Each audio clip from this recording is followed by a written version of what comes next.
ndani ya mwezi mtukufu wa Ramadhan. Ndugu yangu Muislam, la takdhib wala taghtab, haitakiwi ukasema uongo wala haitakiwi ukamteta yoyote yule, awe ni mwanaume au ni mwanamke.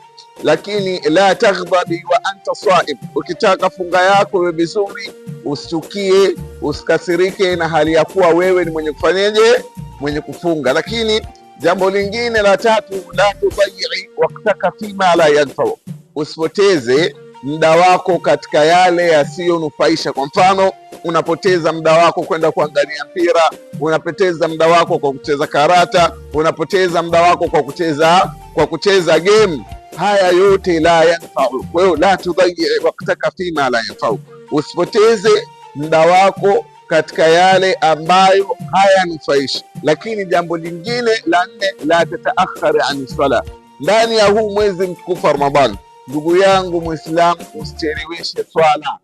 Yani subuhi usali katika muda wake, dhuhuri usali katika muda wake, alasiri usali katika muda wake, magharibi usali katika muda wake, hakadha ila al-isha inao pia usali katika muda wake. Jambo la mwisho, la tuudhi ahadan, usimuudhi yoyote, hata mnyama, awe ni mtoto, awe ni binadamu, usimuudhi yoyote, ili funga yako iweze kufika kwa Allahu tabaraka taala ikiwa salama. Wa ilaha abuna, assalamu alaikum wa rahmatullahi taala barakatuh.